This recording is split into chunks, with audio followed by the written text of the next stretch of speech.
அகிலத்தின் அன்பான சொந்தங்களுக்கு இனிய வணக்கம். மீனவர் காலையினூடாக சந்தித்திருக்கின்றோம். ஈரான் அமெரிக்கா இடையிலான மோதல் உச்சமடைந்துள்ள சூழ்நிலையில் நேற்றைய தினம் பாரசீக வளைகுடாவில் இடம்பெற்ற சம்பவம் பெரும் பதற்றத்தை ஏற்படுத்தி இருக்கின்றது. உக்ரைன் மீது ரஷ்யா இதுவரை இல்லாத மிக கடுமையான தாக்குதல்களை நடத்தி இருக்கின்றார்கள். உக்ரைன் உட்கட்டுமானங்கள் மிகப்பெரிய அளவில் சேதமடைந்திருக்கின்றன. கடாபியின் உடைய மகன் லிபியாவில் கொடூரமாக படுகொலை செய்யப்பட்டிருக்கின்றார். என்பதும் அதிர்ச்சி ஏற்படுத்தியிருக்கின்றது. இந்த நிலையில் பிராந்தியத்திலும் உலகிலும் நடைபெற்ற மிக முக்கியமான சம்பவங்களை இந்த காணொளியில் விரிவாக பார்க்கலாம்.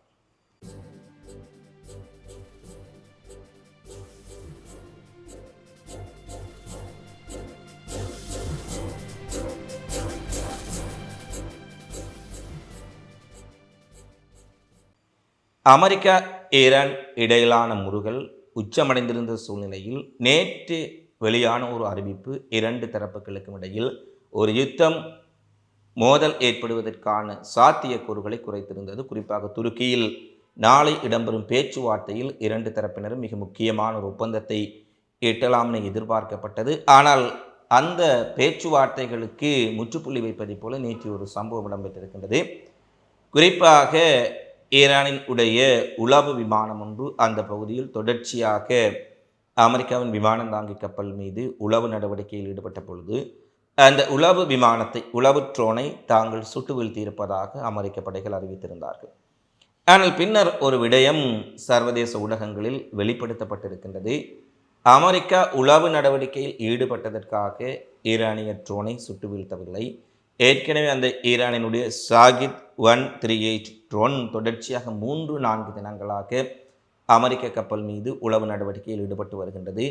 ஆனால் நேற்றைய தினம் அமெரிக்க விமானந்தாங்கி கப்பலுக்கு சில கிலோமீட்டர்கள் தொலைவில் ஆயுதங்களை சுமந்து வந்த அமெரிக்க கொடியுடன் வந்த ஒரு போர்க்கப்பலை ஈரானின் அதிவேக தாக்குதல் படகுகள் சுற்றி வளைத்ததாகவும், ஒரு கட்டத்தில் இந்த படகுகள் அந்த கப்பலை கடத்தி செல்லக்கூடிய ஒரு நிலை ஏற்பட்ட பொழுது அந்த கப்பலின் துணைக்காக அமெரிக்காவின் வேறு அந்த பகுதியில் இருக்கக்கூடிய போர்க்கப்பல்களும் சென்ற பின்னர் அந்த படகுகளின் முற்றுகையிலிருந்து கப்பல் தப்பித்ததாக கூறப்படுகின்றது. அவ்வாறான ஒரு அனர்த்தத்தின் போதே அமெரிக்க விமானந்தாங்கி கப்பலை நோக்கி வந்த ஒரு ட்ரோனும் சுட்டு வீழ்த்தப்பட்டிருக்கின்றது. இது உளவு ட்ரோன் என அமெரிக்கா குறிப்பிட்டிருந்தாலும் கூட அமெரிக்க விமானந்தாங்கி கப்பலின் மீது தாக்குதல் நடத்துவதற்காக வந்த ட்ரோனையே சுட்டு வீழ்த்தி இருக்கலாம் என்ற செய்திகளும் தற்போது மிகப்பெரிய அளவில் பரவிக்கொண்டிருக்கின்றன. அதாவது அமெரிக்க விமானந்தாங்கி கப்பலை குறிவைத்து ஐஆர்ஜிசியினுடைய கடற்படை ஏவிய இந்த ட்ரோனே சுட்டு வீழ்த்தப்பட்டிருப்பதான செய்திகள் பல இடங்களில் வெளியாக இருக்கின்றது. ஐஆர்ஜிசியும் தாங்கள் ட்ரோன் மூலம் அமெரிக்க கப்பல் மீது தாக்குதல் நடத்தியதாகவும், ஒரு ட்ரோன் வெற்றிகரமாக தாக்குதல் நடத்திய போதும் அடுத்த ட்ரோனை அமெரிக்காவினுடைய விமானந்தாங்கி கப்பல் சுட்டு வீழ்த்தியது என்ற செய்தி வெளியாக இருக்கின்றது. இதில் எது உண்மை பொய் என்பதற்கு அப்பால் அமெரிக்காவினுடைய ஆயுதங்கள் தரித்த போர்க்கப்பல் ஒன்று ஈரானினுடைய தாக்குதல் படகுகளால் சுற்றி வளைக்கப்பட்டு கடத்தி செல்லும் நிலையில் இருந்து மீட்கப்பட்டதை இன்று அமெரிக்காவின் ஊடகங்கள் வால் ஸ்ட்ரீட் ஜேர்னல் பத்திரிகைகளே வெளியிட்டிருக்கின்றார்கள். ஏற்கனவே 2 தினங்கள் முன்பாகத்தான் பாரசீக வளைகுடாவில் ஐஆர்ஜிசி மிகப்பெரிய கடற்படை பயிற்சியை நடத்தியிருந்தார்கள். இந்த பயிற்சி நிறைவடைந்து ஒரு நாள் கழிவதற்குள் இவ்வாறான சம்பவம் நடைபெற்றுள்ளமை மிகப்பெரிய பதற்றத்தை ஏற்படுத்தி இருக்கின்றது. எனவே அமெரிக்காவின் உடைய விமானந்தாங்கி கப்பலையும் ஈரான் கடற்படை இலக்கு வைத்து விட்டார்கள் என்ற விடயம் இங்கு மிக தெளிவாக காண்பிக்கப்பட்டிருக்கின்றது. இந்த மோதலில் தான் ஈரானினுடைய உளவு ட்ரோன் சுட்டு வீழ்த்தப்பட்டதாக குறிப்பிடப்படுகின்றது. ஆனால் ஈரான் தரப்பில் அது ஒரு தாக்குதல் ட்ரோன் எனவும் ஒரு ட்ரோன் தாக்குதலை நடத்தியதாகவும் கூட செய்திகள் வெளியாக இருக்கின்றன. எனவே ஒருபுறம் பேச்சுவார்த்தைக்கான ஏற்பாடுகள் வேகமாக நடைபெற்று கொண்டிருக்க, மறுபுறத்தில் இந்த ட்ரோன்கள் மீதான தாக்குதல் தொடர்ச்சியான பதற்ற நிலை பாரசீக வளைகுடாவில் மிகப்பெரிய பதற்றத்தை ஏற்படுத்தியிருக்கின்றது.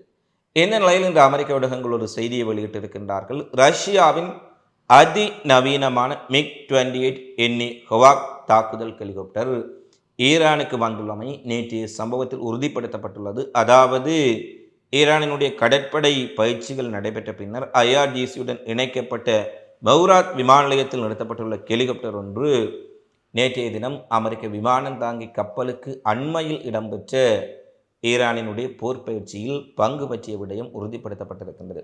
ரஷ்யாவின் உடைய ஹெலிகாப்டர் தயாரிப்புகளிலேயே மிகவும் அதிநவீனம் வாய்ந்த MiG-28 ஹெலிகாப்டர் ஒரு தற்காப்பு ஹெலிகாப்டர் என்பதற்கு அப்பால் மிக துல்லியமாக இலக்குகளை தாக்கக்கூடிய ஒரு ஹெலிகாப்டர்களாக அமைக்கப்பட்டிருக்கின்றன. இந்த ஹெலிகாப்டர்கள் எதிரியினுடைய இலக்குகளை தரையிலும் கடலிலும் தாக்கி அளிப்பது மட்டுமல்ல, நீண்ட நேரத்தில் ஒரு தடவை எரிபொருள் நிரப்பினால் நீண்ட நேரம் தரித்து நின்று தாக்குதல் நடவடிக்கையில் ஈடுபடக்கூடியவை. இவை ரஷ்யாவினால் அண்மையில் ஈரானுக்கு கொடுக்கப்பட்டிருக்கின்றது என்ற செய்தி உறுதிப்படுத்தப்பட்டிருக்கின்றது. ஏற்கனவே சுகோய் 35 விமானங்கள் ரஷ்யாவினால் ஈரானுக்கு கொடுக்கப்பட்டதை பல ஊடகங்கள் மறுத்து வந்த சூழ்நிலையில் அதிநவீன அட்டாக்கிங் ஹெலிகாப்டர் ஈரான் வசம் ரஷ்யாவின் ஹெலிகாப்டர்கள் இருப்பது தற்போது தெரிய வந்திருக்கின்றது.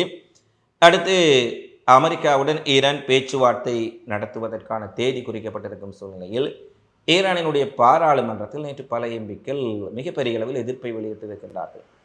அமெரிக்கா தங்கள் மீது தாக்குதல் நடத்துவதற்கான அனைத்து முனைப்புகளையும் எடுத்துக்கொண்டு பேச்சுவார்த்தையை ஒரு கவசமாக பயன்படுத்துவதாகவும், போருக்கு தயாராகும் நேரம் வரை காலத்தை கடத்துவதற்கு அல்லது ஈரானை திசை திருப்பி மிக மோசமான தாக்குதல் ஒன்றை ஈரானுக்குள் நடத்துவதற்காக இவர்கள் தயாராகி வரும் வரை இந்த பேச்சுவார்த்தைக்கு அழைப்பு விடுக்கின்றார்கள் என்று சாரப்பட அவர்கள் செய்திகளை வெளியிட்டிருப்பதுடன், எனவே நாங்கள் முன்கூட்டி ஒரு தாக்குதலை அமெரிக்க படைகள் மீதும் விமானம் தாங்கி கப்பலின் மீது நடத்த வேண்டும், அப்பொழுதுதான் ஈரானை அமெரிக்கா தாக்குவதிலிருந்து எம்மை பாதுகாத்து கொள்ள முடியும் என்றொரு விடயத்தையும் அவர்கள் தெரிவித்திருக்கின்றார்கள். அது மட்டுமல்ல, மிக முக்கியமாக அமெரிக்காவுடன் கடந்த காலத்தில் இடம்பெற்ற பேச்சுவார்த்தைகளால் ஈரானுக்கு ஒரு கடுகளவு பயனும் கிடையாது.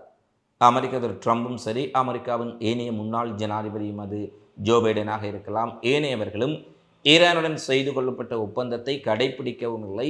எந்த ஒரு இடத்திலும் அவர்கள் அந்த ஒப்பந்தத்தை கண்ணியமாக நடத்தவும் இல்லை. எனவே அமெரிக்காவுடன் ஒரு ஒப்பந்தம் தேவையில்லை. அமெரிக்க படைகள் மீது நாங்கள் தாக்குதல் நடத்துவோம். எது எவ்வாறு இருப்பினும் ஈரான் தேசத்தை காக்க இப்போது அமெரிக்காவுடனும் இஸ்ரேலுடனும் ஒரு யுத்தம் செய்ய வேண்டிய நேரம் இதுவென ஒரு ஆக்ரோஷமாக தங்களுடைய கருத்துக்களை தெரிவித்திருக்கின்றார்கள். எனவே ஈரானின் ஜனாதிபதி பெஷார் மசஸ்கியன் மற்றும் அமைச்சரவை, அவருக்கு ஆதரவாக இருக்கக்கூடிய பல நாடாளுமன்ற உறுப்பினர்கள் அமெரிக்காவுடன் ஒரு ஒப்பந்தத்திற்கு செல்லலாம், மிக பெரும் போரை தவிர்த்து கொள்ளலாம் என்று சாரப்பட அங்கு கருத்துக்களை வெளியிட்டாலும், ஈரானின் அதியுச்ச தலைவர் அயதுல்லா அல் கமேனியும் அவருக்கு நெருக்கமான IRGC இராணுவ வட்டாரங்களும் நாடாளுமன்ற உறுப்பினர்களும் அமெரிக்காவுடன் இம்முறை ஒரு மோதி பார்த்து விட வேண்டும், இந்த மோதல் தவிர்க்க முடியாதது, இந்த மோதலை நாங்கள் செய்தால்தான் உயிர் வாழ முடியும் என்ற ரீதியில் அயதுல்லா அல் கமேனுக்கும் அங்கு இருக்கக்கூடிய அமைச்சரவைக்கும் அழுத்தம் கொடுப்பதான செய்திகளும் வெளியாக இருக்கின்றன. ஈரானுக்குள்ளும் 2 நிலைப்பாடுகள். மசூத் பெசார்கின் ஜனாதிபதி தலைவியானவர்கள் ஒரு ஒப்பந்தத்தை செய்து கொள்ளலாம் என்றும், அயதுல்லா அல் கமேனிக்கு ஆதரவானவர்கள் ஒரு மோதல் இம்முறை தவிர்க்க முடியாதது, நாங்கள் மோதி பார்க்க வேண்டும் என்ற நிலைப்பாடும் ஈரானுக்குள் எதிரொலிப்பதை தெளிவாக பார்க்கக்கூடியதாக இருக்கின்றது. அடுத்து, ஈரான் மத்திய கிழக்கில் முதலாவது இஸ்லாமிய நாடாக தனித்து தங்களுடைய செயற்கைக்கோள்களை பூமிக்கு அனுப்பியிருந்தார்கள். விண்வெளி தொழில்நுட்பத்திலும் ஈரான் அடுத்த கட்டத்தை எட்டிவிட்டதாக தெரிவிக்கப்பட்ட செய்திகள் வெளியாக இருந்தன. ஈரானினுடைய விஞ்ஞானிகளினுடைய திறனுக்கு மிகப்பெரிய பொருளாதார தடைகள், மேற்கு நாடுகளின் உடைய மிகப்பெரிய முட்டுக்கட்டைகளுக்கு மத்தியில் ஈரான் தன்னிச்சையாக செயற்கைக்கோள்களை ரஷ்ய உதவியுடன் நிலைநிறுத்தியிருந்தார்கள். இந்த நிலையில் ஈரானின் செயற்கைக்கோள்கள் மூலம் படம் பிடிக்கப்பட்ட தெளிவான புகைப்படங்கள், காணொளி பதிவுகள் தற்போது வெளியாகி மிகப்பெரிய அதிர்ச்சி ஏற்படுத்தியிருக்கின்றன. அதாவது வலிமை மிக்க ஐரோப்பிய நாடுகளிடம், நேட்டோ நாடுகளிடம் கூட இவ்வாறான துல்லியமான வீடியோ பதிவுகள், படங்களை எடுக்கக்கூடிய சேட்டலைட் செய்மதிகள் இல்லை என்று கூறப்படுகின்றது. எனவே ஈரானினுடைய செய்மதிகள் சாதாரணமாக நாங்களும் விண்ணுக்கு செய்மதிகளை ஏவிவிட்டோம், செய்மதி தொழில்நுட்பத்தை பெற்றுவிட்டோம் என்று காண்பிப்பதற்கு அப்பால் மிக துல்லியமான படங்களை அவை எடுத்து அனுப்பி இருக்கக்கூடிய வீடியோ பதிவுகள், நீங்கள் வீடியோ பதிவுகளை பார்க்கும் பொழுது தெரியும், தற்போது வந்திருக்கின்றன. எனவே ஈரான் செயற்கைக்கோள் தொழில்நுட்பத்திலும் தற்போது சுயத்துவமாக, சுய பொருளாதார தன்னிறைவாக தற்போது வந்து கொண்டிருக்கின்றார்கள். எதிர்காலத்தில் இந்த செயற்கைக்கோள் படங்களை பெற்றுக்கொள்வதற்கு, செயற்கைக்கோள் சார்ந்த உதவிகளை பெற்றுக்கொள்வதற்கு சீனா ரஷ்யாவின் உதவி கூட இல்லாமல் ஈரான் தனித்து நிற்கக்கூடிய ஒரு வாய்ப்புகளை இது நிச்சயமாக ஏற்படுத்தும் என்பதுதான் பலருடைய கருத்து. இத்தனை தடைகள், இத்தனை மோதல்கள், மொசாட் சிஐஏயினுடைய படுகொலைகள், இவற்றையெல்லாம் கடந்து ஈரான் எவ்வாறு விஞ்ஞான ரீதியிலும் தகவல் தொழில்நுட்ப ரீதியிலும் இவற்றையெல்லாம் சாதித்துக் கொள்கின்றார்கள் என்பது மிகப்பெரிய வியப்பாக இருப்பதாக இன்று பிரிட்டனில் இருக்கக்கூடிய ஒரு பத்திரிகையே இந்த படங்களை வெளியிட்டு செய்திகளை வெளிப்படுத்தி இருக்கின்றார்கள் என்பதுதான் மிக முக்கியமான தகவலாக இருக்கின்றது. ஈரான் விவகாரம் இவ்வாறு இருக்க, இஸ்ரேலின் படுகொலைகள் குறித்து தொடர்ச்சியாக பேசிக் கொண்டிருக்கின்றோம். காசா அமைதி வாரியம் அமைத்து விட்டோம், காசாவில் பாதுகாப்பு கவுன்சில் அமைத்து விட்டோம் என்று சகட்டு மேனிக்கு டொனால்ட் ட்ரம்ப் பல்வேறுபட்ட கருத்துக்களை வெளியிட்டு வந்தாலும் காசாவில் இஸ்ரேலினுடைய இனப்படுகொலை மிகப்பெரிய அளவில் உச்சமடைந்திருக்கின்றது. இந்த அரபுக்களும் சமாதான தூதுவர்களாக தங்களை காட்டிக்கொள்ளக்கூடிய சமாதான ஒப்பந்தத்தில் பங்கு பெற்றியவர்களும் வாய்மூடி கைகட்டி அமைதி காக்கும் பொழுது இஸ்ரேலிய படைகள் அங்கு அப்பாவி பலஸ்தீன் மக்களை கொன்று குவித்துக் கொண்டிருக்கின்றார்கள் என்பதுதான் அங்கு வேதனை மிக்க விடயமாக இருக்கின்றது. இன்றைய தினத்தில் மட்டும் 21 பலஸ்தீன் பொதுமக்கள் கொல்லப்பட்டிருக்கின்றார்கள். 4 குழந்தைகள் உள்ளடங்களாக 21 பேர் கொல்லப்பட்டிருக்கின்றார்கள். 46 பேர் வரை காயப்படுத்தப்பட்டிருக்கின்றார்கள் என்று ஒரு அதிர்ச்சிகரமான செய்தி வழியாக இருக்கின்றது. எனவே காசாவில் மீண்டும் இஸ்ரேல் தன்னுடைய இனப்படுகொலையை ஆரம்பித்து விட்டார்கள். மிக மோசமாக பாலஸ்தீன மக்கள் மீது படுகொலை இயந்திரம் தன்னுடைய கரங்களை செலுத்த தொடங்கி இருக்கின்றது. எனவே இதை பேச வேண்டியவர்கள், இதற்கு மத்தியஸ்தம் வகித்தவர்கள் அமைதியாக இருக்கின்ற பொழுது இந்த படுகொலைகள் நடந்து கொண்டிருக்கின்றன. இந்த அக்டோபர் மாதம் 2025ஆம் ஆண்டு இஸ்ரேலுக்கும் ஹமாஸ் இயக்கத்தினருக்கும் இடையே ஒப்பந்தம் செய்யப்பட்டு சமாதான ஒப்பந்த காலத்தில் மட்டும் 600க்கு மேற்பட்ட பலஸ்தீன் மக்கள் கொல்லப்பட்டிருக்கின்றார்கள். இதுதான் இஸ்ரேல் ஒப்பந்தத்தை கடைபிடிக்கும் லட்சணம். இதுதான் அமெரிக்கா காசா மக்களுக்கு கொடுத்துள்ள அமைதி வாரியம். இதெல்லாம் மிகப்பெரிய கேள்விகளாக, மிகப்பெரிய துயரங்களாக தொடர்கின்றன. இதை பேச வேண்டிய அரபு நாடுகள் தங்கள் நலன்கள் குறித்து அமெரிக்காவுடன் பேசிக்கொண்டிருக்கின்றார்கள் என்பதுதான் வேடிக்கை. அடுத்து, எதிர்காலத்தில் ஜனாதிபதியாகும் வாய்ப்பை பெற்றிருந்தார் என்று சொல்லக்கூடிய லிபிய அதிபர் கடாபியினுடைய மகன் படுகொலை செய்யப்பட்டிருக்கின்றார். லிபியாவின் முன்னாள் ஆட்சியாளர் அமர் கடாபியின் 2வது மகனும் அவரது அரசியல் வாரிசாக கருதப்பட்டவருமான சைபுல் இஸ்லாம் கடாபி லிபியாவின் ஜிண்டான் நகரில் உள்ள அவரது இல்லத்தில் முகமூடி அணிந்த துப்பாக்கிதாரர்கள் திடீரென அவருடைய அடுக்குமாடி குடியிருப்புக்குள் நுழைந்து சரமாரியாக துப்பாக்கியால் சுட்டுவிட்டு தப்பி சென்றிருக்கின்றார்கள். இது திட்டமிட்ட ஒரு படுகொலை என்றும், அவரது அரசியல் வாழ்க்கையை திட்டமிட்டு முடக்குவதற்கு அல்லது மீண்டும் ஒருங்கிணைந்த லிபியாவை உருவாக்குவதற்கான செயற்திட்டத்தை ஏற்றுக்கொள்ள முடியாத தரப்புகள் இந்த படுகொலையை செய்திருப்பதாக அவருடைய வழக்கறிஞர் தெரிவித்திருக்கின்றார். கொலையாளிகள் பாதுகாப்பு கேமராக்களை முடக்கிவிட்டு தப்பியோடி இருப்பதாகவும் தெரிவிக்கப்பட்டிருக்கின்றது. கடாபி குறித்து ஏற்கனவே அறிந்திருந்தோம். அமெரிக்கா மேற்குலகத்தின் சதியால் படுகொலை செய்யப்பட்ட ஒரு நபர் வலிமையான ஒரு லிபியாவை உருவாக்க வேண்டும் என்று மிகப்பெரிய அளவில் திட்டங்களை மேற்கொண்டு வந்தார். பல்வேறுபட்ட ஏகாதிபத்தியத்துங்களுக்கு அடிபணியாத ஒரு தலைவராக காணப்பட்டார். இறுதியில் அமெரிக்காவின் சதிவலையில் சிக்கியவாறு சதாம் ஹுசைனை படுகொலை செய்தார்களோ அதே போன்று கடாபியையும் படுகொலை செய்தார்கள். தற்போது கடந்த ஒரு வாரத்துக்கு முன்பாகத்தான் ஒருங்கிணைந்த லிபியாவை உருவாக்க வேண்டும், லிபியாவை ஒரு வலிமை மிக்க நாடாக மீண்டும் மாற்ற வேண்டும் என்ற கோரிக்கைகள் எழுப்பப்பட்டிருந்தன.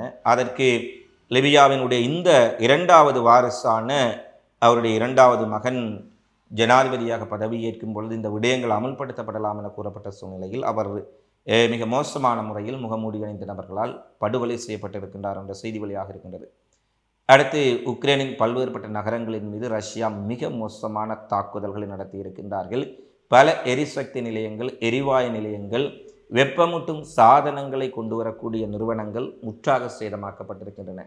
பல எரிசக்தி மின் உற்பத்தி நிலையங்கள் தரைமட்டமாக்கப்பட்டிருக்கின்றது என்ற செய்தி வழியாக இருக்கின்றது.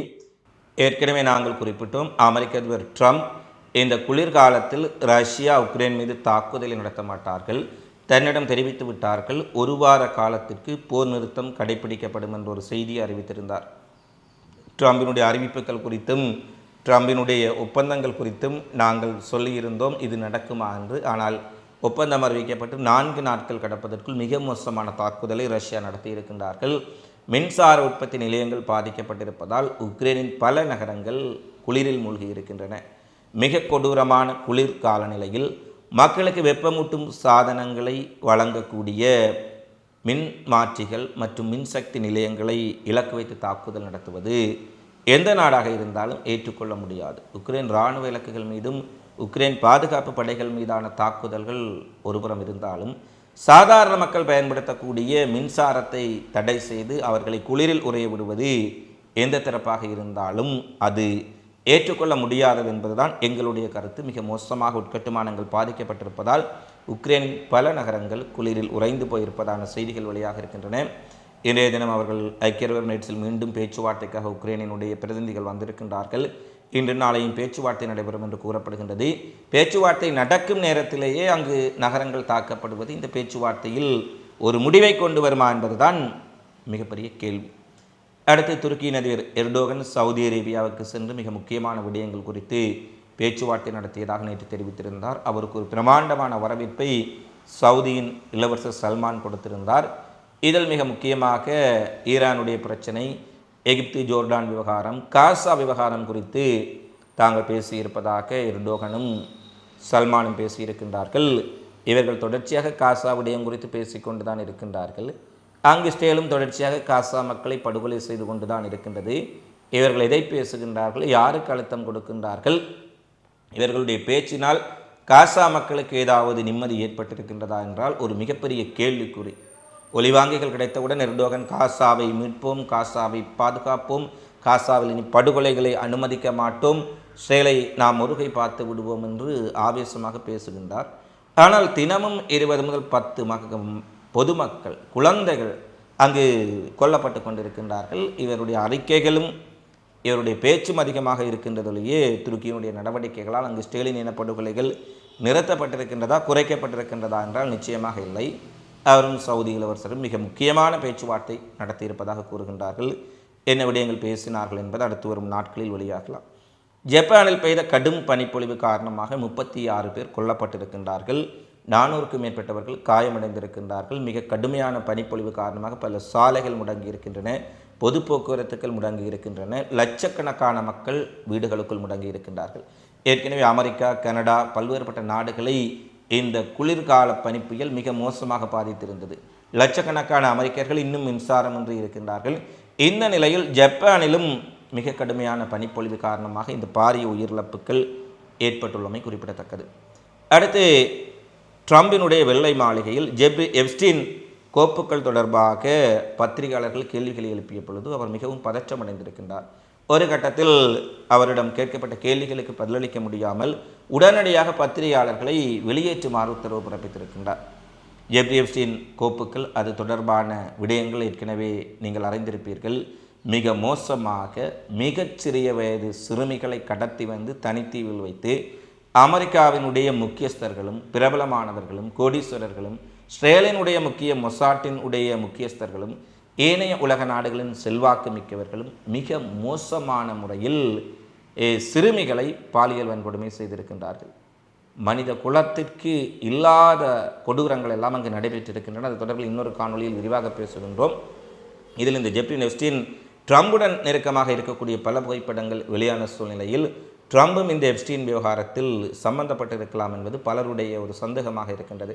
அவருக்கு எந்த சம்பந்தமும் கிடையாது, அவருக்கு இந்த ஜெப்ரி எப்ஸ்டீனுடைய நடவடிக்கைகளில் எந்த தொடர்பும் இல்லை என்றால் அவர் எதற்காக பதற்றமடைய வேண்டும், எதற்காக பத்திரிகையாளர்களை வெளியேற்ற வேண்டும்? அனைத்துக்கும் சுட சுட பதிலளிக்கக்கூடிய ட்ரம்ப் இந்த விடயத்தில் பத்திரிகையாளர்களை வெளியேற்றிய பின்னணியில் இந்த ஜெப்ரி எப்ஸ்டீனின் குழந்தைகளை பாலியல் வன்கொடுமை செய்து கொடுமைப்படுத்திய இந்த கொடூரங்களுக்கு எப்ஸ்டீன் சார்ந்த கோப்புகளில் ட்ரம்பினுடைய தொடர்பும் இருக்கலாமா என்பதுதான் மிகப்பெரிய சந்தேகம். இதுவரை உறுதிப்படுத்தப்படாவிட்டாலும் ஜெப்ரி எப்ஸ்டீன் தொடர்பான கேள்விகள் எப்போது கேட்கப்பட்டாலும் பத்திரிகையாளர்கள் மீது மிகப்பெரிய அளவில் ட்ரம்ப் வெறுப்படைந்து கோபமடைகின்றார். இதுதான் மிகப்பெரிய சந்தேகமாக இருக்கின்றது. இவைதான் இன்றைய நாளில் வெளியான மிக முக்கியமான செய்திகளாக நிகழ்வுகளாக பதிவாக இருக்கின்றன.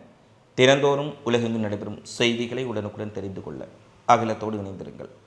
இந்த காலைப்பதி தொடர்பிலான உங்களது மதிப்புமிக்க கருத்துக்களை தவறாமல் கமெண்ட்ஸில் பதிவிடுங்கள் என கேட்டுக்கொண்டு மீண்டும் அடுத்த காணொளியில் சந்திப்போம்.